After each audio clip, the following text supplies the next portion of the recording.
Je vais aussi vous dire, on va enregistrer cette présentation. Donc, si vous n'êtes pas d'accord, veuillez écrire dans le chat non. Comme ça, je vais savoir que je peux arrêter l'enregistrement. Et on devrait commencer à 50 juste pour faire ce rond.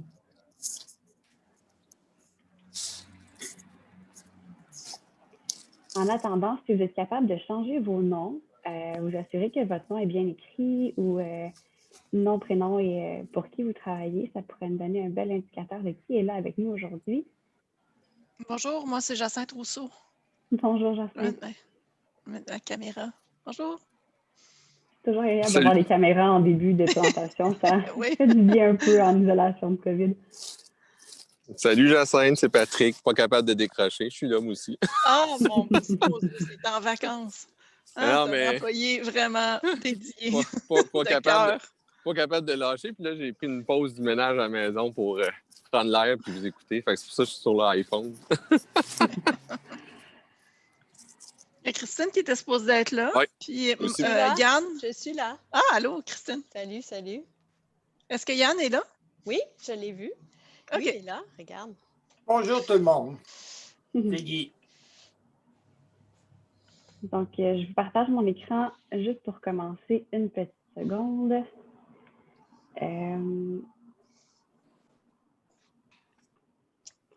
Donc, on va pouvoir commencer en fait.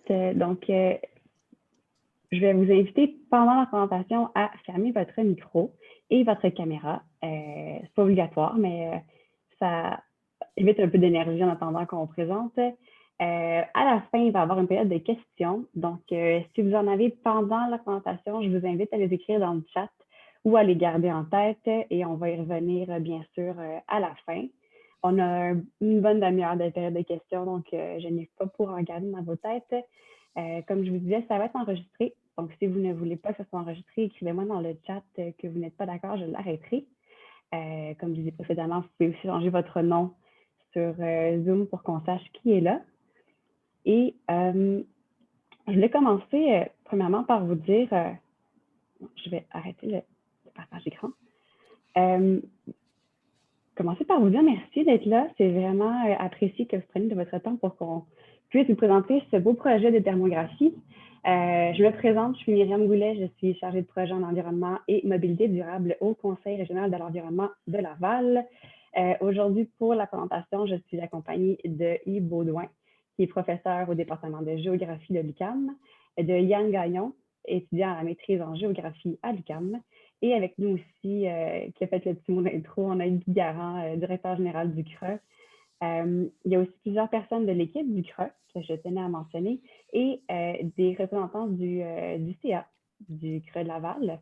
Et avant qu'on commence niveau présentation, j'aimerais qu'on fasse un petit tour de table vraiment rapide, là, une phrase pour vous présenter, pour savoir qu'est-ce que vous faites, d'où vous venez. On est plusieurs de différentes régions. Donc, ça va être intéressant de savoir avec qui on passe cette petite réunion ensemble aujourd'hui. Je vais y aller en ordre de la liste de Zoom. Donc, vous m'excuserez l'ordre. Je pense pas suivre toutes les règles de respect des conventions. Donc, premièrement, Madame Pleasant. Oui, c'est Christine Flizen, chef Flizen, de division. je m'excuse. Non, c'est pas grave, ça arrive tout le temps. Chef de division, milieu naturel, sensibilisation et développement de projets pour la ville de Laval. Donc, je sais que Yann Dessureau, dans mon équipe, avait donné un petit coup de main au début pour monter la subvention avec vous. Puis, dans mon équipe aussi, il y a Jacinthe Rousseau et Patrick Saumur qui sont là également, en plus de Yann. Alors, j'ai bien hâte d'écouter ça. Génial, merci beaucoup. François de Laval-Neuve. Ça va aller mieux si je démute au lieu de muter, effectivement. Bonjour tout le monde, François Bledo de Laval-Neuve. Donc, on est situé à Laval, nouvellement arrivé. Simplement pour dire qu'on est très intéressé. Je suis ici aujourd'hui pour prendre l'information sur le projet de thermographie invité par Myriam et Guy. Donc, très heureux d'être là. Merci. Merci beaucoup d'être là, François. Madame Mogikanga. Bonjour, Abigail Moguekamga, conseillère en développement économique pour le ministère de l'Économie et de l'Innovation, conseillère responsable du territoire de Laval. Donc, c'est davantage pour m'informer de ce projet-là que je suis ici, mais je devrais être accompagnée d'autres collègues du MEI, d'autres directions. Merci. Merci beaucoup d'être là. Yann Dessureau? Tu es dans l'équipe à Oui, ben, c'est ça, je suis dans l'équipe de Christine. C'est ton moment quand même. Oui, c'est ça. Et puis, ben, moi, conseiller changement climatique à la ville, donc tout ce qui est stratégie liée, surtout au niveau de la réduction des gaz à effet de serre. Là. On a une belle équipe là, dans l'équipe de Christine. Là, on travaille là-dessus. Puis, on a d'ailleurs quelques personnes qu'on va voir demain. Donc, bien hâte de vous voir demain. Ben, et bien intéressé de voir où on en est rendu avec ce beau projet. Merci beaucoup. Jacinthe Rousseau? Oui, bonjour, Jacinthe Rousseau, responsable environnement. Je travaille dans l'équipe de Christine, entre autres sur les projets d'adaptation avec la petite équipe, dont Yann et Patrick. Voilà. Bienvenue, merci beaucoup. Karine Bourgeois? Oui, bonjour à tous. Karine Bourgeois, je travaille pour la ville de Gatineau, donc pas rapport avec Laval, mais en même temps, je suis très heureuse d'être ici avec vous aujourd'hui parce que nous, on mène aussi un projet comme ça, un peu comme mon collègue de Laval, Yann. Donc, je suis coordonnatrice projet environnement à la ville de Gatineau, puis on s'occupe du volet changement climatique.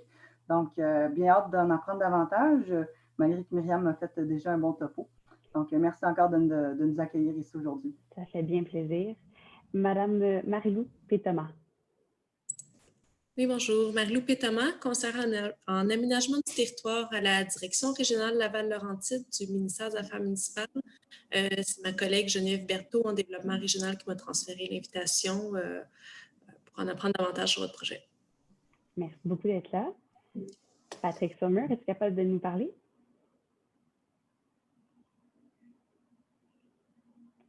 Oui, je suis là. Désolé. Oui, tout comme Jacinthe, Christine et Yann, coordonnateurs au sein de la division Milieu naturel, sensibilisation, développement de projet pour la ville de Laval ou environnement. Grosso modo, j'ai aidé à faire les liens entre le CRE l'UQAM et, exemple, les bâtiments et tout ça. Donc, je pourrais donner des infos à Mme Bourgeois de Gatineau là, pour des exemples de choses à faire pour faciliter ça. Si le projet a lieu là, à Gatineau, ça va me faire plaisir. Excellent, je garde votre nom en note. Patrick. Sébastien Wagner. Oui, bonjour, Sébastien Wagner. Je suis ingénieur chef d'équipe au Bureau de la transition écologique et de la résilience de la Ville de Montréal. Donc, merci pour l'invitation. J'ai bien hâte d'en apprendre plus sur votre projet. Merci d'être là. Simon Auclair.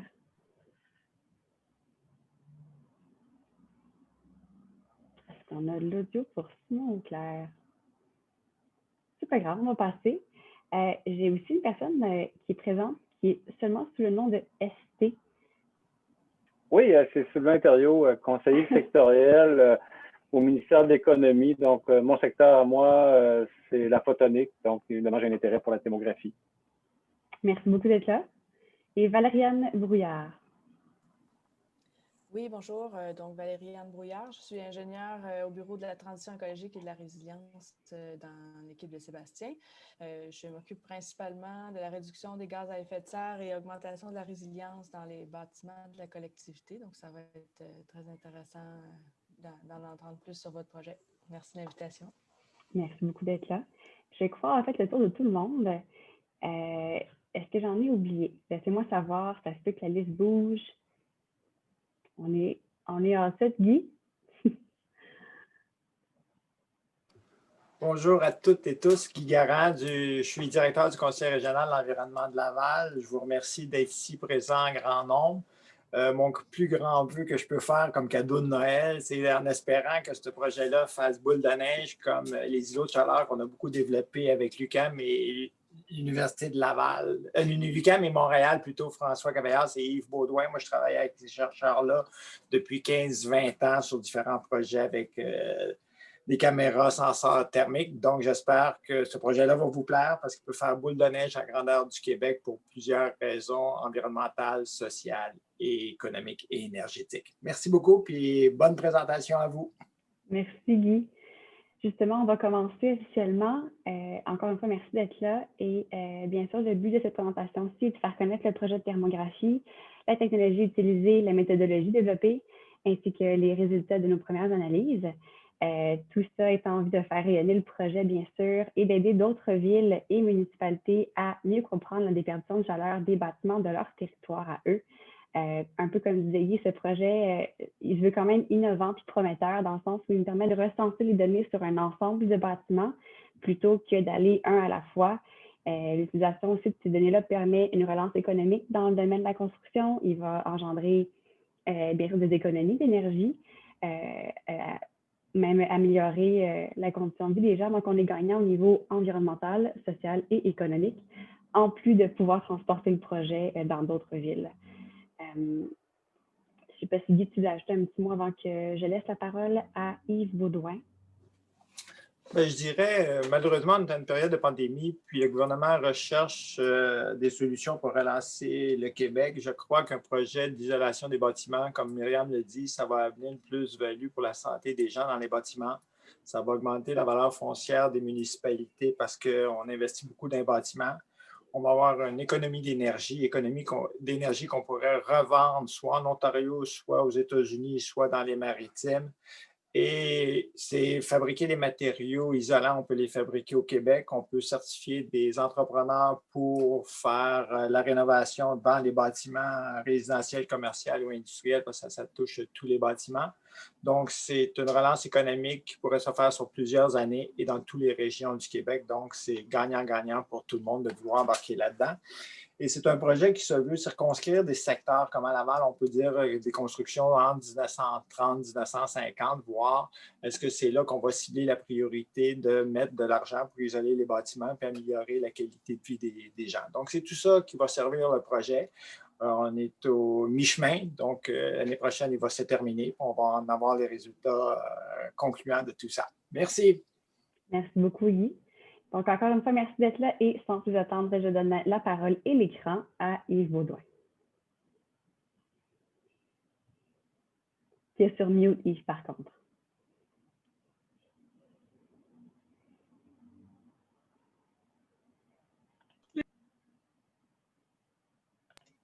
Oui, c'est bon? Voilà. Oh, c'est bon. Excusez-moi. Merci, Myriam. Donc, juste avant de commencer la présentation, je tiens à souligner que le travail a été accompli par deux étudiants, donc Jeanne Beaulieu et Yann Gagnon. Donc, c'est les deux étudiants qui travaillent dessus intensivement depuis le début du projet, donc depuis 2 ans. Jade a déposé son rapport de projet qui fait l'objet de son évaluation pour sa maîtrise. Donc, c'est le rapport aussi qui a été déposé au CRE de Laval. Yann m'a déposé son rapport brouillon propre, qui est présentement en correction de ma part et qui va être déposé aussi au CRE. Donc, c'est des documents du domaine public sous peu, là, dès que ça sera un peu complété, mais c'est des documents qui font état de l'avancement du projet. Et les différentes images et autres que vous voyez dans le PowerPoint proviennent justement des travaux de nos deux étudiants et étudiantes. D'accord. Donc là, il ne faut pas que je me trompe. Écran partagé, c'est bon. Excusez. Oui. Partagé. Bon. Génial. Tout fonctionne, ça a l'air? Oui. Il reste à le mettre en mode présentation et on va être parti. Bon, excellent.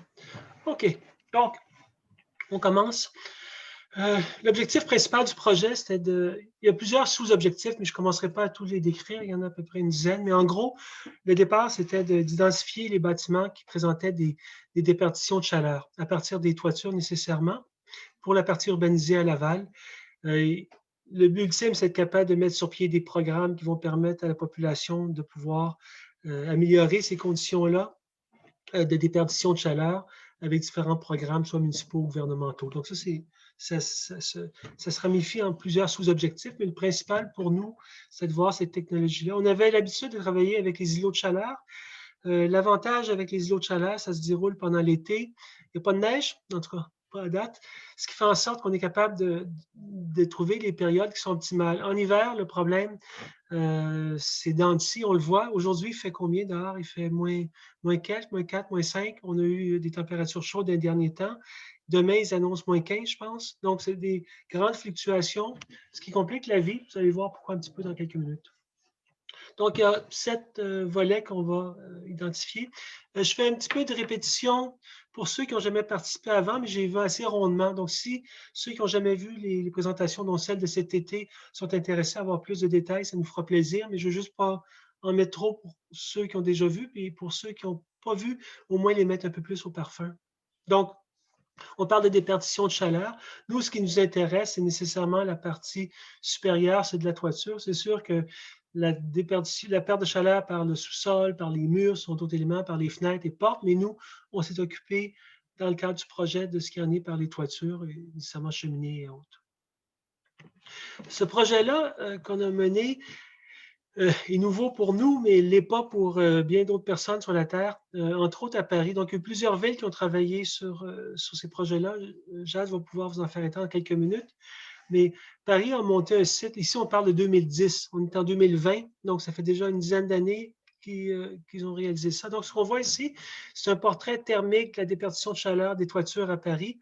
Ils ont des conditions de construction des âges de bâtiments qui forcément complexifient. Ils ont des coûts d'énergie qui ne sont pas comparables à ce qu'on a ici au Québec. L'électricité n'est pas tout à fait le même tarif en France qu'au Québec. Donc, tout ça a fait en sorte qu'ils ont mis sur pied des outils. Ils ont aussi mis sur pied des outils sur le net qui permettent d'avoir un portrait de la déperdition des bâtiments avec une analyse bâtiment par bâtiment. Donc ça nous a donné des idées pour voir où on voulait aller, qu'est-ce qu'on voulait faire. Vous allez voir plus tard où on en est arrivé à l'heure actuelle. Je laisse la parole à Jade, et Jade, je tournerai les diapos quand tu voudras. C'est bon? Parfait. Donc, pour le cadre théorique de la déperdition thermique, on a voulu cerner les facteurs qui influencent le phénomène et les moyens de lutte ou du moins de réduction des pertes de chaleur. Atteindre l'efficacité énergétique permettrait non seulement de réduire les gaz à effet de serre, mais également de lutter contre la précarité énergétique. Donc, comme je disais, il y a plusieurs causes. Par l'habitat, on sous-entend principalement vraiment les caractéristiques physiques liées au bâtiment.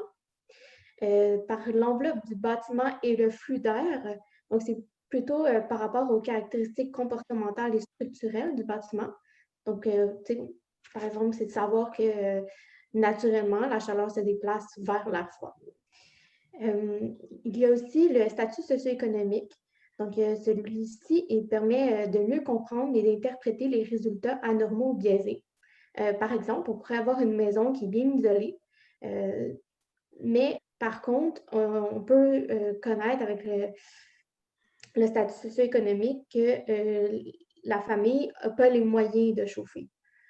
Donc, ça vient vraiment expliquer un aspect qu'on ne voit pas comme physiquement. Finalement, en ce qui a trait à la forme urbaine, c'est plutôt lié à la répartition des bâtiments, à l'évolution de la densité puis la compacité des îlots. Donc, comment est-ce qu'un quartier a été construit pour expliquer que cette forme de quartier et de maison perd plus de chaleur qu'un autre quartier. En termes de mesures de mitigation, maintenant, donc les incitations financières, c'est par exemple en France ou en Angleterre, on voit que c'est sous forme de crédit d'impôt, des coprêts, des subventions. Bref, un peu comme le même principe là, que le programme Réno Climat qui est offert au Québec actuellement. Il y a également la sensibilisation, par exemple avec l'aide de cartes interactives, des expositions. C'est démontré qu'un support visuel provoque le désir de changement. Donc, ce qui arrivait, c'est que les propriétaires, en voyant le résultat de la thermographie, ça leur sonnait une petite cloche pour voir, ah, OK, ben, mon toit, en effet, il perd beaucoup de chaleur ou, par exemple, ma fenêtre ou peu importe. Par la suite, il y a des politiques publiques.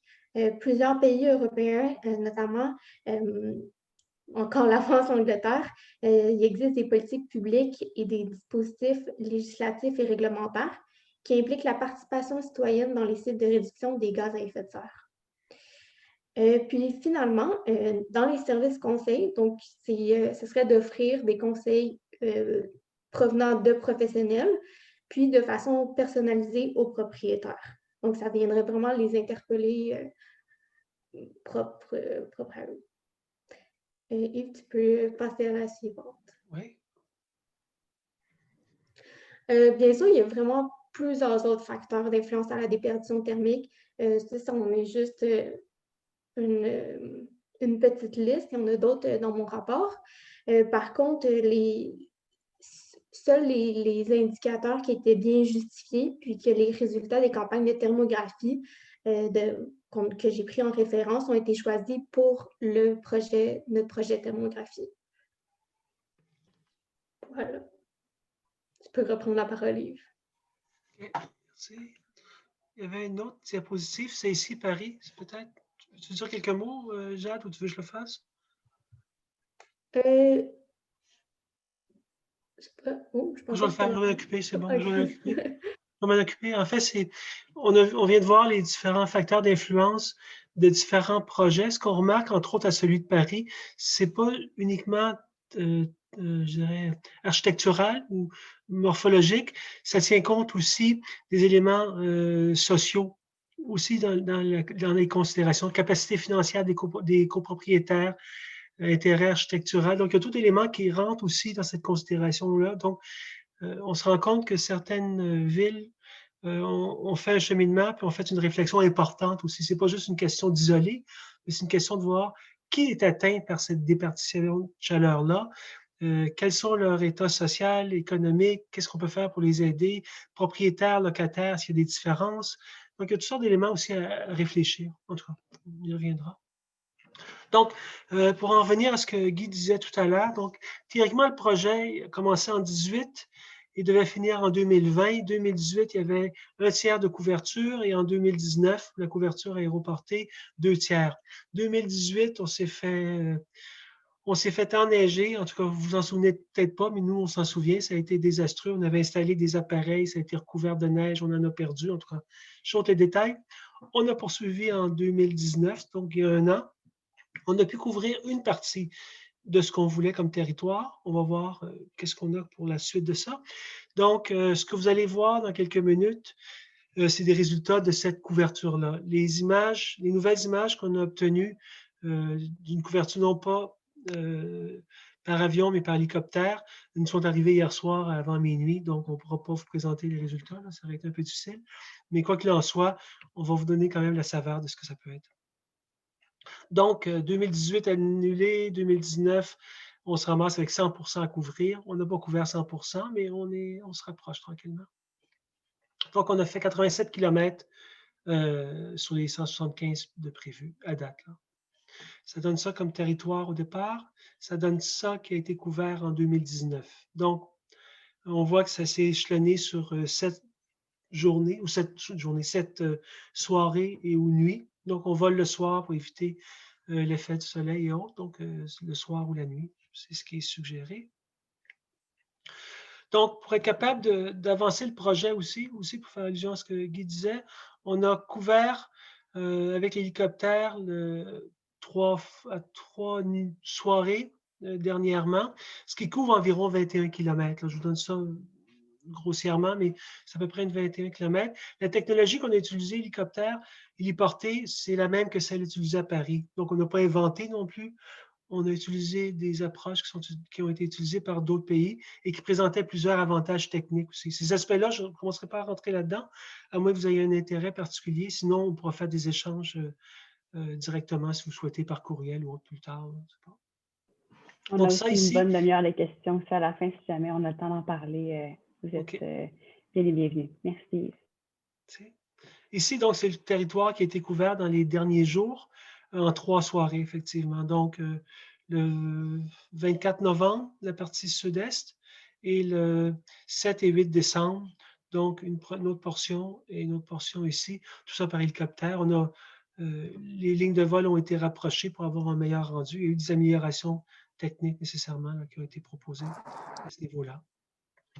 Donc, voici quelques.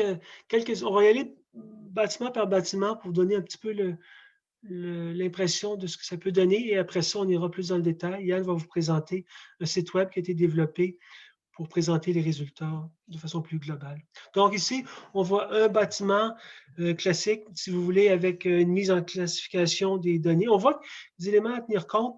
On voit qu'il y a une grande variabilité thermique sur un même bâtiment. Donc, ce n'est pas nécessairement énorme un bâtiment, mais les caractéristiques thermiques montrent en sorte qu'effectivement, le toit n'est pas uniforme pour toutes sortes de raisons.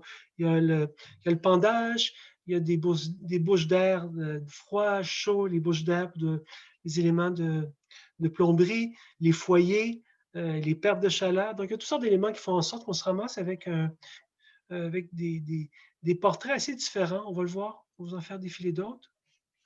Ici, on voit bien un bâtiment municipal à Laval. On voit bien ici, forcément, les différentes bouches d'air qui ressortent. C'est pour ça qu'il faut faire attention aussi. Si on commence à diagnostiquer un bâtiment comme étant en déperdition de chaleur, il faut voir c'est quoi ces déperditions-là. Dans le cas présent, on voit bien que c'est des petites taches. Ça s'analyse bien, mais si on a 1000, 2000, 5000, 10 000 habitants, pas habitants, mais bâtiments, excusez, mais ce n'est pas évident d'être capable de bien diagnostiquer qu'est-ce qu'il y en est exactement. Dans certains cas, c'est clair, comme ici, c'est facile. Dans d'autres cas, c'est plus complexe. Dans d'autres cas, c'est les moins complexes. On voit ici des bâtiments forme hexagonale qui présentent une déperdition assez importante. Pourquoi c'est comme ça? Il faudra aller vérifier, il faudrait vérifier les matériaux, etc. Mais ça dégage quand même des portraits qui, au moins, méritent qu'on s'interroge. Ici, on voit aussi l'effet. Dans certains cas, il y a eu des élastomères, certains types de matériaux qui peuvent présenter aussi qui peuvent sembler efficaces, mais comment ça se fait qu'en période hivernale, lorsqu'on voit des taches d'humidité comme ça fait en sorte qu'en période hivernale ou automnale et avancée, au 9 novembre, comment ça se fait que ces mêmes taches-là sont aussi présentes aussi au niveau thermique? Ça aussi, ça serait à creuser, à vérifier. Les gens génies du bâtiment ou architectes pourraient nous aider à mieux comprendre. Ces projets-là aussi nécessitent des approches multidisciplinaires. On a travaillé, nous, dans le cadre des îlots de chaleur, avec des architectes, avec des ingénieurs aussi. Donc, une discipline elle-même, de la misère, je crois, à tout cerner. Il est nécessaire, donc quand j'ai entendu tout à l'heure les présentations, je voyais des gens génies et autres, là, en tout cas, vous êtes les bienvenus dans ces projets-là. Ça nous permettrait, je pense, d'éclaircir certains aspects. Bon, ici, encore une fois, on voit bien la cheminée qui ressort. On s'en doute, mais effectivement. Donc, quand on vous dit la finesse, c'est plus chirurgical que ce qu'on faisait auparavant. Auparavant, on faisait ça avec des satellites. Satellites, c'est 60 mètres, 80 mètres, 120 mètres de résolution. Ici, on peut aller à quelques centimètres, à quelques mètres. Donc, on a une approche beaucoup plus chirurgicale. Par contre, plus vous voulez avoir une résolution élevée, mais plus l'espace de volume. Juste la couverture héliportée que vous avez vue au sud, 21 km, c'est 20 gigabytes de données qui sont compressées. On ne les a pas encore décompressées. Qu'est-ce que ça va faire au bout de la ligne? Quand je vous dis que c'est du volume de données, on devient gourmand avec le temps, c'est ça le problème, mais il y a des bons côtés dans la gourmandise. Yann, je vais sortir de... Ouais, je vais laisser Yann parler. C'est bon, tu prends le... Ouais. Donc, bonjour tout le monde. Je vais vous présenter, dans le fond, la carte interactive qu'on a montée pour le projet tomographie. Dans le fond, nous avons décidé d'y aller avec la gamme ArcGIS Online qui propose, dans le fond, le ArcGIS Web App Builder. Dans le fond, c'est comme une solution clé en main qui nous permet d'instaurer nous-mêmes nos couches avec notre propre symbologie et ainsi qui est plus facile, dans le fond, à visualiser par la suite.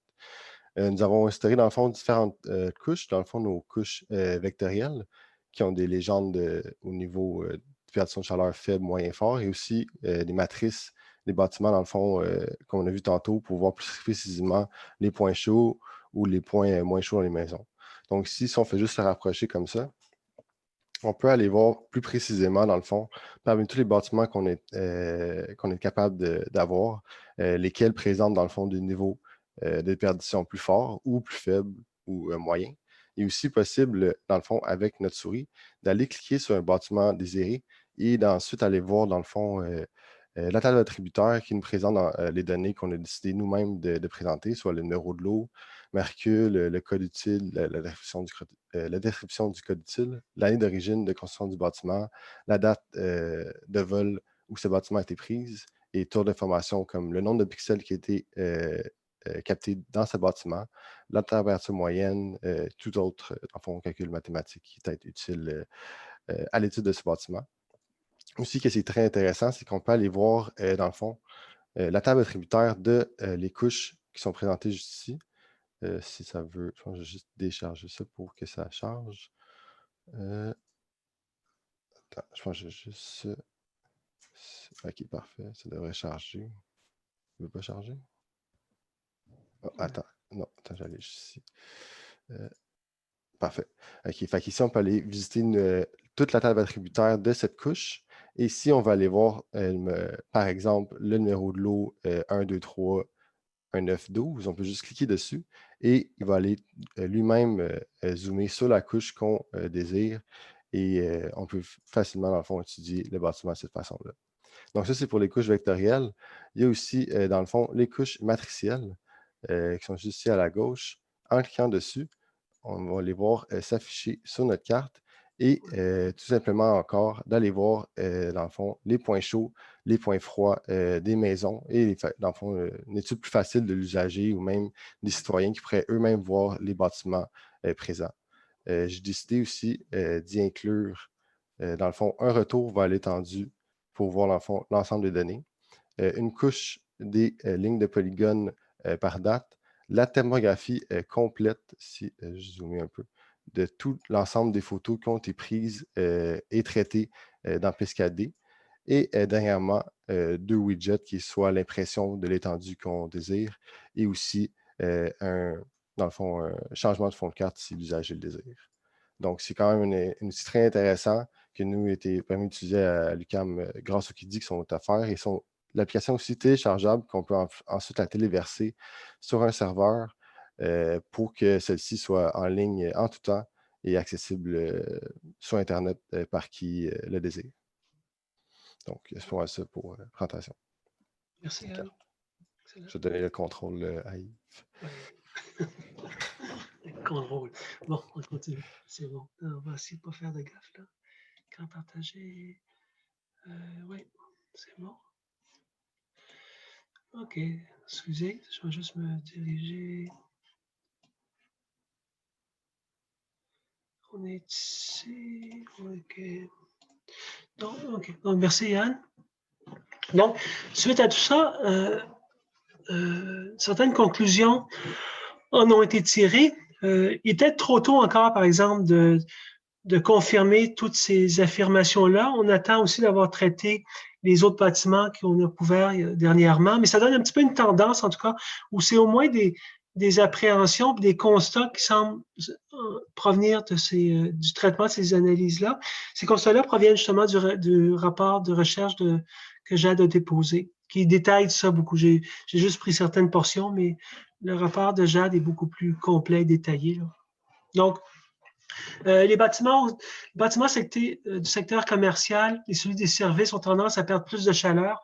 On parle du résidentiel, mais il ne faut quand même pas oublier ce qui serait commercial, industriel aussi. Qu'est-ce qu'il y en est de ces bâtiments-là? À la superficie que ça représente, c'est des éléments importants à considérer. Donc, commercial, en tout cas, ça sera à analyser assez finement. Ces bâtiments-là aussi présentent plus d'écart de température. Donc, pourquoi ça représente plus d'écart de température? Est-ce que c'est dû uniquement aux éléments techniques sur le toit, aération, ventilation, ou c'est dû à des matériaux qu'ils ont utilisés, des matériaux différents ou des matériaux qui réagissent différemment, ou des isolations qui ont été partiellement réalisées? Donc, ça aussi, c'est à voir. Donc, le secteur commercial est à analyser davantage. Dans le bâtiment aussi, résidentiel majoritairement, dans les bâtiments qui ont été traités, le résidentiel représentait la plus grande proportion. Les bâtiments construits en 60 et 90 semblaient mieux conserver l'énergie que ceux construits entre 90 et 2010. Ça nous a surpris. Ça aussi, il faut être capable d'aller vérifier qu'est-ce qu'il y en est. Est-ce que c'est fondé? Est-ce que ce n'est pas fondé? Donc, avec un plus grand échantillonnage, on va avoir une meilleure idée. Je vais passer tout de suite à la 5. Ce qu'on remarque au constat 5, 43% des édifices construits avant 60, par exemple, eux, présentent une forte déperdition thermique. Donc, les données qu'on a utilisées pour être capable de classifier au niveau temporel les bâtiments proviennent de 2 sources. Soit les données de Statistique Canada. Donc, avec Statistique Canada, on a le portrait des périodes de construction des bâtiments ou encore avec le rôle d'évaluation. Là-dessus, il faut remercier la Ville de Laval là, qui nous a fourni des données du rôle. Le rôle d'évaluation est un outil particulièrement intéressant pour mettre en relation le type de bâtiment, les périodes de construction, des fois les superficies aussi. Donc, rôle d'évaluation pour je pense entre autres aux gens de Gatineau, sous-estimez pas son intérêt. C'est l'usage du rôle lorsqu'on l'associe avec des données thermiques peut permettre d'être révélateur et faire des relations aussi intéressantes. Le commentaire 4 maintenant, le constat 4, particulièrement entre 2001 et 2005, mais également jusqu'en 2010, les bâtiments de cette décennie présentent les plus grandes variations de température sur leur toit. Ça, encore une fois, ça serait à vérifier le pourquoi. Mais ce qu'on constate aussi, un bâtiment, c'est quand même assez complexe. Sur un bâtiment, vous avez un bâtiment, un garage, une galerie. Tout ça, ça fait partie du bâtiment qui est étudié. Il faudrait peut-être à ce moment-là considérer juste la bâtisse elle-même, mais sans les accessoires, si on peut dire, sous le pourtour. Et chose certaine, en tout cas, ce qu'on remarque, les éléments importants qu'on peut dégager, c'est le commercial, il sera analysé plus sérieusement.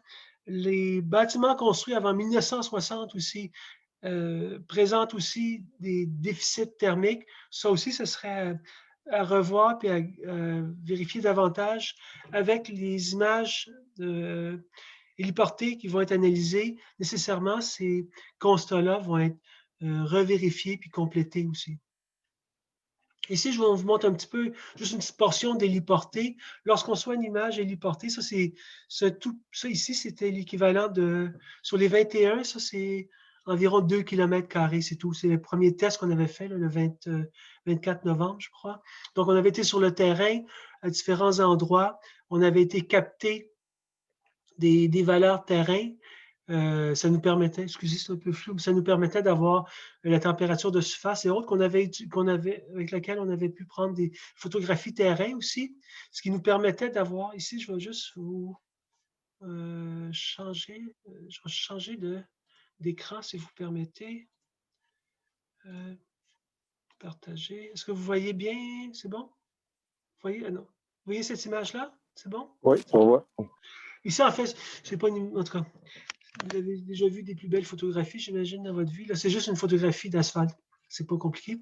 Mais ce qu'on y voit, donc, c'est une petite surface d'asphalte prise avec une caméra manuelle. Mais ce qu'on voit, c'est que cette image-là nous donne le portrait thermique de quelques pieds carrés, si vous voulez, de 2-3 pieds carrés d'asphalte. Ça nous permet de voir, sur le 2-3 pieds carrés d'asphalte, il y a quand même une variation de 1,8 degrés. Est-ce que c'est dû aux erreurs, etc.? Peut-être, mais ça donne au moins un portrait de voir que le portrait thermique, même à micro-échelle, varie beaucoup. Si vous transposez ça à l'échelle du bâtiment, effectivement, on voit encore plus de variations, mais ça nous permet surtout de mettre en relation ce que l'hélicoptère va capter avec ce que nous, on a pu capter sur le sol, pour s'assurer effectivement que tout semble concorder correctement aussi. Donc, c'est des logiciels de traitement d'image faits avec des caméras aéroportées. On voit, je vais essayer de déplacer ça ici. On voit ici l'analyse avec l'histogramme. Donc, les différents outils qui sont utilisés dans le thermique permettent toutes sortes d'analyses. Souvent, ces outils-là servent aussi dans l'industrie pour être capable de vérifier, entre autres, si un moteur présente des signes d'incendie et autres. Avant de tout démonter, on prend une photo, on regarde le portrait thermique. C'est la même chose avec du matériau, on est capable de vérifier ce qu'il y en est. Je vais revenir à mon écran d'avant. Écran partagé ici. Oui. Je retourne. Excusez. OK. Donc, tout ça, au niveau de la pertinence de cette technologie-là, on y croit encore, parce qu'à chaque fois, on apprend beaucoup, on fait quelques erreurs, oui, on a fait certaines. Donc, on commet des erreurs, mais en même temps, ça nous permet d'apprendre.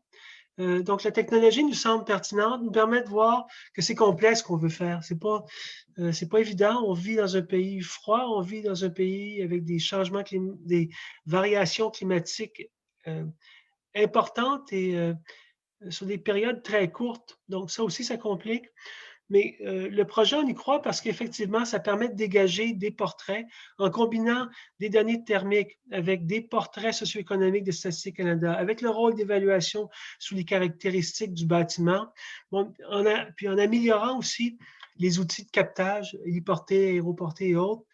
On est capable, avec le temps, tranquillement, d'arriver à identifier des profils de bâtiments qui présentent des déperditions pour être capable éventuellement de pouvoir le signaler au gouvernement, aux municipalités, penser à des programmes d'isolation. On le voit avec différents programmes, là, mais être capable cette fois-ci de mieux cibler. C'est peut-être vers ça qu'on se dirige un petit peu. Autre élément aussi, ici je vous présente une image que Jade a été trouvée sur le net, pour laquelle on a payé les frais. Donc, ça n'a pas été piraté.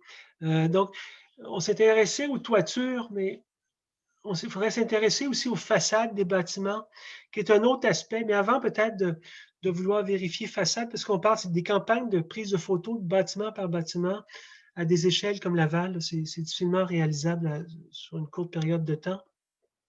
Par contre, si on est capable d'identifier des bâtiments qui présentent des pertes de chaleur au niveau des toitures, après ça, il est peut-être possible d'investiguer plus finement sur les façades. On le voit, il y a différents programmes actuellement qui ont déjà été offerts, qui le sont avec Hydro-Québec et autres, là, sur des ingénieurs qui peuvent venir ou des techniciens qui peuvent venir chez vous présenter le portrait thermique pour des sommes assez faibles.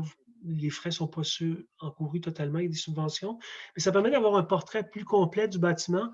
Mais déjà là, avec les toitures, ça nous permet au moins de sonner des alarmes, puis de dire attention, vous dégagez plus de chaleur que vous devriez, considérant votre bâtiment. Donc, je tiens à remercier, nous tenons à remercier la Ville de Laval pour tout son support, le ministère des Affaires municipales aussi, avec tout le support financier. Ça a permis de permettre à des étudiants de s'y consacrer à temps plein. Donc, ça a été apprécié de fournir les bourses. Au CRE de Laval, merci à Guy aussi. Bien, Guy prend tranquillement sa retraite là, dans pas si longtemps. Puis ça fait longtemps que je connais Guy, ça fait pas mal longtemps. Donc, je remercie parce qu'on a toujours eu des collaborations puis des projets intéressants avec Guy. Ça a toujours été agréable. C'est toujours été quelqu'un assez visionnaire aussi. Il nous force à regarder un peu plus loin, ce qui est pas mauvais. Des fois, en universitaire, on se regarde trop souvent. Donc, il nous donne des fois des bons petits coups de pied, c'est bon. Donc, merci, Guy. Puis, merci à mes étudiants et étudiantes, Yann et Jade. Yann et Jade se sont investis de façon très sérieuse dans le projet depuis 2 ans. Donc, merci à vous deux aussi. Ça a été, on continue, mais je tiens au moins à souligner devant tout le monde. Votre contribution est fondamentale dans le projet et a été bien agréable aussi. Donc, dernière diap. Je vais laisser la parole à Myriam. Donc, commentaires, questions. Puis vous avez ici les coordonnées de Myriam. Donc, si vous avez plus de détails, etc., mais ça, il y a toutes les informations pour pouvoir la contacter. Donc, je débarque. Merci beaucoup, Yves. Je peux vous remettre mes coordonnées dans le chat si vous ne les avez pas. Je pense que tout le monde les a quand même un peu puisque je vous ai envoyé l'invitation. Mais si vous les voulez une deuxième fois, laissez-moi savoir. Ça va être la période de questions, donc je vous invite à réouvrir votre caméra et vos micros si vous avez des questions. Toujours plus intéressant d'interagir avec des visages que juste des noms. Je n'ai pas de questions dans le chat pour l'instant, donc je vais prendre les mains levées dans la caméra ou dans votre petite icône de réaction si jamais vous en avez.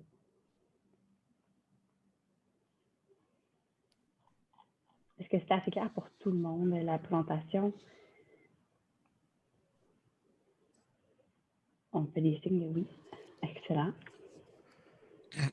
François Bledeau de la Valinov, j'ai une question naïve, si je peux me permettre. C'est qu'on passe avec une question naïve, si ça ne vous dérange pas à tout le monde. S'il y a une déperdition thermique sur les façades, ça ne viendrait pas contaminer les données qu'on observe du haut des heures, justement, par transfert de chaleur, la chaleur qui monte et tout le reste? C'est pour ça que je vous disais c'est une question naïve, mais comment vous faites pour discriminer entre les deux? Ou est-ce que c'est négligeable? C'est peut-être des données que les études parisiennes ont démontrées, mais j'avais une curiosité de ce côté-là.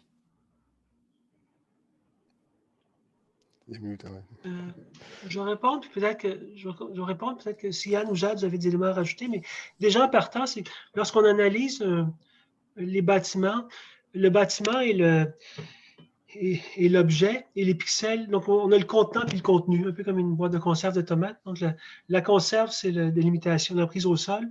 Et puis, le contenu, ce serait la tomate ou les pixels. Donc, lorsqu'on analyse le bâtiment, on laisse un pourtour de pixels non traités pour être certain de ne pas prendre des pixels qui seraient hors du bâtiment. Donc, déjà là, on travaille uniquement vraiment avec ce qui est l'intérieur. Est-ce que la chaleur pourrait remonter puis affecter? C'est une bonne question, elle n'est pas naïve, là, et non, c'est une question à se poser. Par contre, il y aurait des tests à réaliser, j'imagine, à ce niveau-là, mais le fait qu'on réduise la taille des pixels à analyser à l'intérieur réduise aussi ce genre peut-être d'impact ou d'effet-là. Je ne sais pas si Yann ou Jade, vous avez quelque chose à... Bon, ben, c'est correct pour moi, je t'ai bien répondu. J'ai bien répondu, okay, c'est bon. Merci. Yes.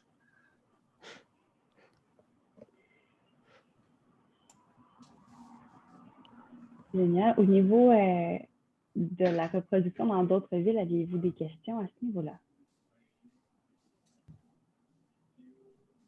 C'est assez clair, génial. Pour Gatineau, non. Écoute, pour le moment, ça va. C'est vraiment une prise de premier contact, information générale, comment ça se passe, brève information là, sur le temps, les données que vous avez utilisées. C'est vraiment, je pense, c'est complet pour le moment. Mais vous avez, peut-être j'ai une question. Vous avez mentionné, là, tantôt, l'hélicoptère, c'est plus avantageux parce qu'il y a de l'avion, puis je ne sais pas, quelles sont les autres façons aussi qu'on pourrait fonctionner, puis pourquoi l'hélicoptère, c'est plus avantageux que peut-être les autres? Ben, je pense que je peux répondre à cette question-là. Ben, dans le fond, c'est plus que l'avion, c'est vraiment, faut sélectionner une bonne plateforme aérienne pour faire, dans le fond, ce genre d'études-là. Il y a 3 options qui se proposent à nous, qui soient l'avion, l'hélicoptère ou le drone. Premièrement, le drone, c'est vraiment une solution qui serait intéressante, mais à petite échelle, puisque le drone, c'est quelque chose qui est très stable, qui offre des photos, des recouvrements constants. C'est vraiment ça qui peut être un problème dans d'autres plateformes. C'est que pour faire, dans le fond, comme on a fait, nous, c'est des mosaïquages en photo thermique. Il faut que le recouvrement de chacune des photos soit constant. Donc, le drone, lui, permet vraiment d'une plateforme stable et le coût est vraiment plus bas, dans le fond, qu'un avion ou un hélicoptère, mais le territoire est vraiment plus petit. Donc, nous, vu qu'on voulait faire une étude à plus grande échelle, qui est Laval, on va se tourner soit l'avion et l'hélicoptère. L'avion peut être une solution intéressante parce qu'il, dans le fond, peut être plus, dans le fond, peut-être un peu plus rapide ou dans le fond, peut-être un peu plus stable, ça c'est encore à vérifier. Mais les deux, par contre, l'hélicoptère, qu'est-ce qu'il nous offre de plus? C'est sûr qu'il peut être un peu moins vite, donc des photos moins embrouillées. Et aussi, mais, quand dans le fond, il revient pour faire l'autre ligne de vol, il n'a pas besoin de faire un grand contour, il peut juste se tourner sur lui-même et revenir. Donc, peut-être un territoire plus de territoire couvert lors d'un seul et même vol. Mais c'est encore à vérifier puisque avec la personne qui a pris les photos en avion, on a fait ça un peu un travail qui aurait pu être amélioré niveau recouvrement et efficacité. Donc, c'est encore à vérifier, voir lequel des deux plateformes est la meilleure. Mais c'est sûr que avion ou hélicoptère seraient vraiment les deux plateformes qui seraient à prioriser pour ce genre d'études. Merci beaucoup, Yann. J'aurais Et rajouté tu voulais ajouter quelque chose, oui? Oui, en fait, au niveau de l'avion, ça dépend aussi du type de caméra. Avec l'Agence spatiale canadienne, mon collègue Cavalias de l'Université de Montréal, on avait fait un projet en 2015 et on avait survolé Montréal au complet. C'est Montréal qui avait payé la facture. Donc, on avait engagé une compagnie de Calgary, iTress, une compagnie qui font de l'aéroportée thermique, souvent pour le milieu militaire. Ça a été une belle campagne terrain, ça s'est fait pendant l'été, mais c'est juste la saisie des images, là, avec un peu de support technique, mais pas beaucoup, ça a coûté pas loin de 300 000 300 000 500 km². Donc, savoir le rapport, c'est de l'argent quand même, là. Et puis, ça a été difficile même pendant l'été. L'avion, le problème, c'est de la grosse artillerie. Puis quand tu veux, surtout des avions de la sorte, là, on avait cette espèce de taxi là, qui est stationné à Saint-Hubert, puis que le compteur, il fonctionne. Puis c'est 300 000 $. Il faut que la période soit parfaite. Il ne faut pas qu'il y ait plu, il ne faut pas qu'il y ait ci, il ne faut pas qu'il y ait ça. En période hivernale, ça va être la même chose. L'avantage peut-être d'avions plus petits ben, c'est plus facile à faire partir, ça va moins cher de l'heure. Par contre, c'est plus instable. Dans le cas du vol, ça a été un Cessna. Ben, Cessna, c'est un petit avion, puis dès qu'il y a des variations de vent et autres, ben, ça paraît. Ça affecte. L'hélicoptère, c'est que ça permet d'y aller plus rapidement, plus par secteur. On l'a vu un petit peu. On va voir la qualité des images, ce que ça donne. Ça semble, je dirais, prometteur comme approche de saisie de données. Puis, moi, en tout cas, je pense bien que c'est une des solutions intéressantes. Ce n'est pas donné non plus, mais c'est quand même moins dispendieux que ce que Montréal a fait. Montréal, c'est 300 000 $. Nous, on n'avait pas un budget de la sorte là, pour être capable de fonctionner. Mais avant aussi de fonctionner avec des budgets de la sorte, il faut être capable de faire la démonstration que ça fonctionne. Donc, on est un peu dans ce processus-là aussi. Là. Merci beaucoup, Yves, d'avoir complété. Est-ce qu'on a d'autres questions pour l'instant? Nathalie? Oui, pendant la journée, les toits vont absorber la chaleur du soleil et la nuit, ils vont perdre cette chaleur-là. Donc, la température qui est prise en début de nuit versus en fin de nuit, est-ce que c'est négligeable ou bien juste par le fait de la perte de la chaleur du soleil, il faut tenir compte de cette température-là, cette différence de température-là? Techniquement, nous, pour notre, dans le fond, l'étendue parfaite pour nous, pour prendre les photos, pour nous, c'est entre minuit et 4 heures du matin pour justement qu'il y ait moins d'effet du soleil sur les bâtiments, puis ça vienne vraiment le plus possible juste de la chaleur du bâtiment lui-même. OK. Mais pour compléter, c'est sûr que là, vu qu'on approche l'hiver, puis le soleil se couche comme à 4 heures, c'est plus facile. Là. Maintenant, on peut le faire un peu plus tôt qu'entre minuit et 4 heures, mais effectivement, pour toutes les études comparatives que j'ai analysées, l'idéal, c'est entre 11 heures le soir, puis jusqu'à 3 heures, 4 heures le matin.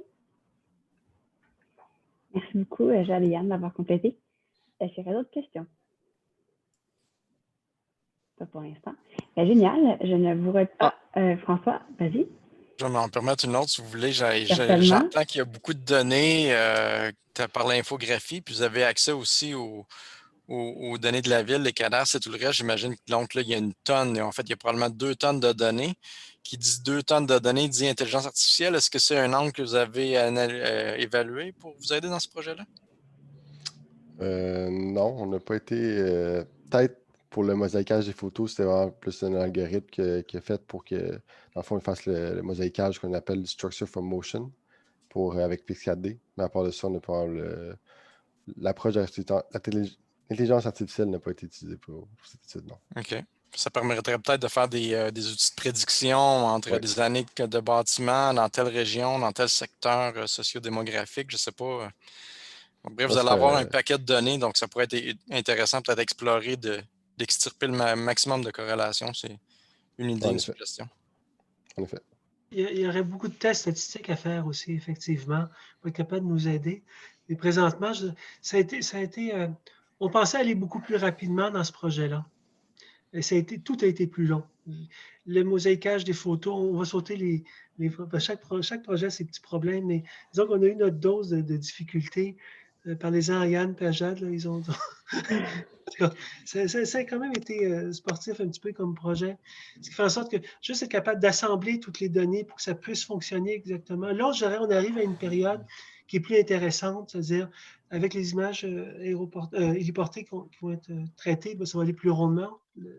Notre méthodologie est plus développée, plus maîtrisée, mais ça va permettre aussi de pouvoir là se poser des questions, je dirais, intéressantes, puis arriver à tous les sous-objectifs du projet. Puis peut-être qu'effectivement, l'intelligence artificielle serait peut-être un outil, en tout cas, une espèce de gros, de permettre le brassage d'une grosse somme de données pour aider à avancer. Ça, encore une fois, comme je disais au départ, ça prend du multidisciplinaire. Effectivement, il va falloir avoir différentes spécialisations qui viennent s'impliquer dans ce projet-là. Moi, j'ai travaillé dans le cadre des îlots avec des architectes pendant un certain temps, puis eux avaient un principe Il parlait de la ville, mais pas comme, je suis habitué comme géographe, il parlait de la ville comme de l'épiderme. Il parlait de la notion d'épiderme urbain.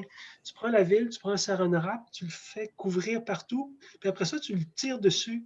Puis c'est ça ton territoire à analyser. C'est le bâtiment, les façades, tout au complet sur un saran wrap. Je pense qu'on a besoin d'avoir des apports, disciplines autres pour être capable d'avancer dans ce projet-là.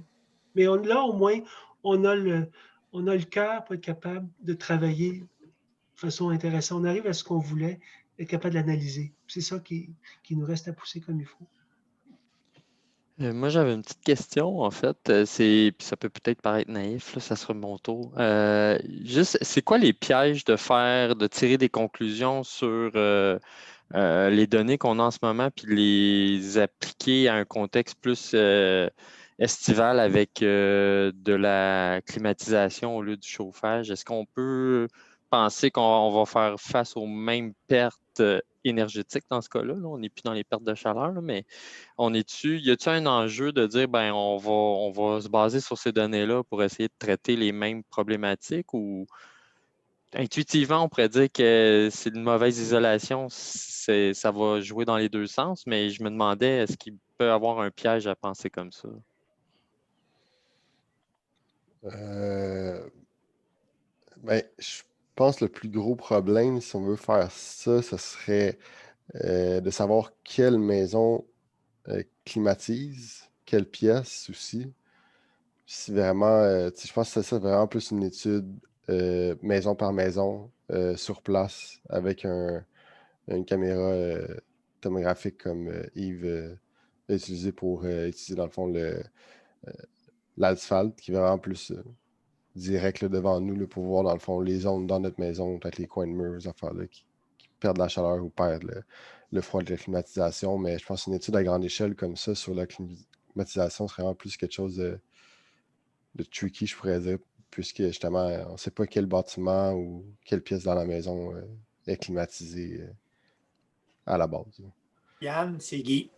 Oui. Je te dirais, moi, quand je regarde les photos qu'on a là, je m'en irais faire de l'expérimentation de perte de fraîcheur sur des gros bâtiments commerciaux. On en a beaucoup à Laval. Quand la conclusion, les recommandations de Yves dit les bâtiments commerciaux ont une grande perte de chaleur. Si ces bâtiments-là ont une grande perte de chaleur, avec un drone, on pourrait voir c'est quoi la perte de fraîcheur sur la climatisation, surtout que c'est des gros volumes cubiques d'air qu'il faut qu'ils climatisent continuellement. Tu penses au Carrefour, Centre-Laval, Galerie-Laval, les Power Centers qu'on a ici, il y en a dans toutes les régions, il y en a à Gatineau, il y en a à Québec. Je pense qu'il y a de quoi faire là-dedans. Puis, je regardais les photos que Yann nous a montrées au début. J'ai vu un quadrilatère, je ne sais plus trop où. Toutes les toitures de la maison étaient rouges. Ça serait de quoi travailler peut-être avec un drone si on veut faire les côtés des maisons, les quatre faces d'un bâtiment aussi. Il y a encore beaucoup à faire, beaucoup d'efforts à mettre dans un projet de recherche comme ça. On parle d'ingénierie, on parle d'architecture, mais il va falloir aussi mettre des économistes là-dedans, voir l'investissement qu'il faut faire, que le gouvernement mette pour travailler sur ces bâtiments-là versus la rentabilité aussi. Il y a des coûts, rentabilité, dépenses, revenus. Donc, il y a beaucoup à faire. C'est un projet ça commence. On a commencé les îlots de chaleur, moi, en 89, Yves aussi. On a vu combien qui a été investi là-dedans pour lutter contre les îlots de chaleur. C'est fantastique, c'est bon, ça améliore la qualité de vie des résidents quand on va à l'extérieur, mais je pense qu'aujourd'hui, on doit faire un pas de plus pour s'en aller dans le bâtiment pour essayer d'avoir les meilleurs bâtiments. On est en pays nordique, on est dans une période de changement climatique, on a des grosses périodes de canicule. On va même, je dirais, il y a des périodes où on consomme autant l'été pour se climatiser que l'hiver pour se chauffer. C'est un peu paradoxal quand tu regardes ça, on est un pays nordique. Donc, je pense qu'il va y avoir beaucoup à faire là-dedans. Moi, j'invite tous ceux qui veulent travailler avec les universités. Moi, j'ai toujours travaillé. Je suis formé d'université aussi. J'ai passé 5 ans dans les universités. J'ai toujours dit, il y a une matière grise là-dedans. Il y a des chercheurs, il y a des élèves, il y a des professeurs qui sont passionnés. On a fait des projets de milieu humide, de ruisseaux, thermographie, îlots de chaleur. Regardez, vous êtes des villes, vous êtes des gouvernements. Je pense que tout le monde ensemble, si on se met à travailler pour le bien-être des gens et de la planète, on va réussir à faire de quoi de très intelligent et de très bon pour tout le monde. Voici ma conclusion. Je crois que j'avais vu Karine lever la main. Est-ce que c'était le cas? Oui. En fait, ça m'amène à me questionner sur la meilleure période, la meilleure fenêtre pour faire justement cet exercice-là de thermographie. Qu'est-ce que ce serait selon vous, où il n'y en a pas vraiment, puis qu'on peut le faire à l'année? Pour avoir... vas-y, Jean. En fait, on s'est posé la question, ça a été surtout fait à l'automne, ça a été aussi fait au printemps, puis justement en analysant les données, je me suis dit peut-être que le printemps, ça serait intéressant parce qu'il y aurait,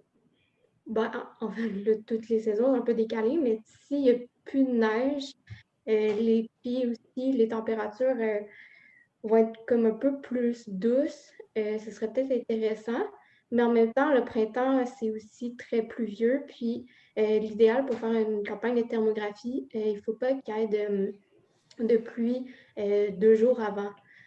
Donc, on s'entend qu'on n'a comme quasiment jamais ces conditions-là. Puis, il faut qu'il fasse environ 4-5 degrés là, à l'extérieur. Donc, je ne sais pas si au Québec, on a cette température-là à un moment donné. Mais je voulais juste revenir là, sur le point de M. Yann Dessureau.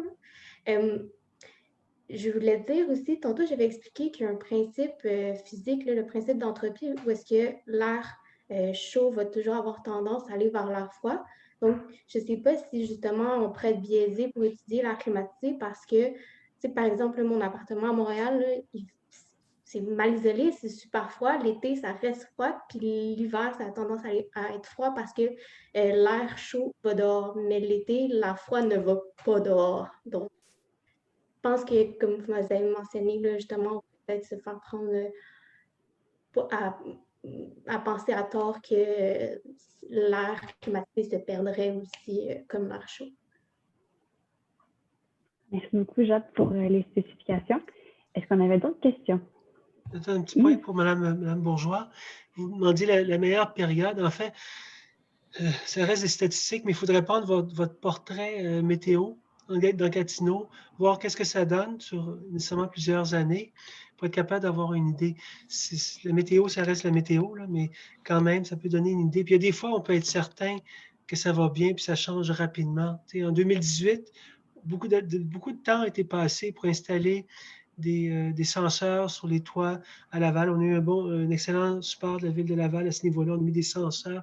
Puis là, tu te rends compte que ça a été mis. Il a fallu toutes les récupérer dès qu'il y a eu les neiges. On en a perdu. C'est tannant. Donc, ce n'est pas évident de trouver la meilleure période. Chose certaine, c'est ce qu'on souhaite, ce n'est pas de neige. Un Noël sans neige, c'est l'idéal. C'est ce qu'on souhaite à tout le monde pour être capable de donner des projets comme ça. Monsieur Rousseau, vous avez une question? Oui, belle initiative, beau travail. Franchement, c'est impressionnant. On a hâte que ça soit terminé. Et Guy, si j'ai un souhait à faire, c'est que si les données sont disponibles, on pourrait travailler ça. Je vais mettre mon chapeau de président de CA de la Chambre de commerce. On pourrait travailler ensemble pour sensibiliser, évidemment, les membres commerciaux et industriels par rapport à cette problématique énergétique. Le projet, Michel, va se terminer printemps prochain, 31 mars, les analyses vont se continuer. Donc, en mai, en principe, on devra avoir le rapport final, une autre grosse présentation qui va se faire avec tout le rapport. La banque de données, il faut que j'en discute avec le CA. On pensait de données, fournir les banques de données, c'est gigantesque, c'est incroyable. Il va falloir donner ça au ministère des Affaires municipales pour qu'eux en prennent connaissance des analyses et la Ville de Laval aussi, de leur côté, en prenne connaissance des analyses. Je ne sais pas sur quel support qu'on va mettre ça. Il va falloir discuter, savoir si on rend ça public aussi. Mais il y a beaucoup de représentations, comme tu dis, à faire auprès des industries et des commerces parce qu'ils ont de grandes surfaces de toit et il y a fort probablement des grandes perditions de chaleur sur ces bâtiments-là. Et ça va me faire plaisir de travailler avec vous, la Chambre de commerce, Michel. Puis vous êtes les bienvenus. Et Laval, Innov et tout le monde. Si tu es encore là, évidemment, et si je suis encore là. Non, mais Michel, la Terre continue à tourner, même si on n'est plus là, regarde. Il faut juste semer des graines pour que ça pousse. Élodie sait qu'on veut effectivement travailler davantage en partenariat, tout le monde ensemble. Fait que ça serait une belle occasion à saisir. Oui. Ah oui, tu sais, les îlots de chaleur que j'ai travaillé, moi j'ai commencé en 89, ça s'est poursuivi, puis il va faire ça pendant des années, tu sais, ça fait 20 ans qu'on se connaît, moi ça fait 30 ans, j'ai commencé en 89, ça fait quasiment 30 ans que je suis là-dessus, mais j'étais à l'Université de Sherbrooke, je les ai trahis, je suis parti avec l'UQAM et avec Montréal parce qu'ils étaient plus proches du territoire, mais tout le monde continue à travailler ces îlots de chaleur, puis ça l'intéresse, tu sais, l'INSPQ Santé ont investi 20 millions là-dedans. Énormément de monde a injecté de l'argent pour le bien-être des gens. Donc, je crois qu'aujourd'hui, avec la relance économique qu'on a, on parle de Québec bleu, achat bleu, local, matériaux, construction, énergie, regarde, on a tout pour faire une signature incroyable, le Québec. Ça nous appartient à nous d'y donner l'orientation qu'on veut et la valeur qu'on veut y donner au Québec. Merci, Guy. Je ne ferai pas plus de politique. Merci. Merci pour ce petit mot de la fin, Guy. Je pense qu'il n'y avait plus de questions. Est-ce que je me trompe? Tout le monde avait été répondu. Marie-Ariane, tu avais une question après toi? Ben, en fait, c'était plus pour reprendre la balle au bon, là, considérant que tout le monde ici probablement travaille avec des bâtiments. Tout le monde sait que quand on travaille avec des bâtiments, il n'y a pas beaucoup de données. C'est vraiment difficile d'aller les chercher. Donc, déjà, d'avoir un projet comme ça qui va chercher des données, c'est super, bravo. Là. Moi, j'encourage vraiment ça. Puis en plus, donc c'est ça, comme on parlait des bâtiments commerciaux institutionnels, industriels qui perdent beaucoup de chaleur. Donc, la semaine dernière, la Ville de Montréal a annoncé qu'on va lancer un système de cotation divulgation pour nos bâtiments commerciaux et institutionnels. Donc, j'invite la Ville de Laval à communiquer avec nous si on peut le faire ensemble. Je pense que en fait, l'objectif, c'est plus que la province du Québec au complet ait ces données-là, puisque justement, c'est des bâtiments qui sont très gros, qui consomment beaucoup d'énergie, puis qu'il faut juste conscientiser justement les propriétaires de ces défis-là qu'ils ont à relever. Voilà, c'était tout. Merci. Merci. Définitivement qu'on va vous écrire, Mme Brouillard. Je dirais même, je rajouterai un point là-dessus, je dirais même un des grands partenaires qui devrait financer des recherches de thermographie devrait être notre grande société d'État Hydro-Québec. C'est tout à son avantage aussi. Donc, génial. Est-ce qu'on a d'autres questions? Je crois que ça terminait le tout. On est en temps en plus, on avait visé 16 heures. Donc, je vous remercie une dernière fois d'avoir pris le temps de recevoir cette présentation en ligne. Ça a été bien agréable de notre part. On espère que ça a été aussi clair pour vous. Je vous ai mis mon courriel dans le chat au cas où vous voudriez nous écrire plus de questions, communiquer avec nous. La présentation va être enregistrée, donc elle est enregistrée. Donc, elle va être disponible pour que vous puissiez la partager à vos collègues quand ils voudront la voir à leur tour. Donc, merci beaucoup. Et aussi, on arrive à cette date-là, mais joyeuse fête. Profitez de votre congé qui s'en vient. Puis merci encore d'avoir été là. Merci. Merci à vous. Merci beaucoup. Au revoir. Bye. Merci. Bonne fin de journée. Au revoir.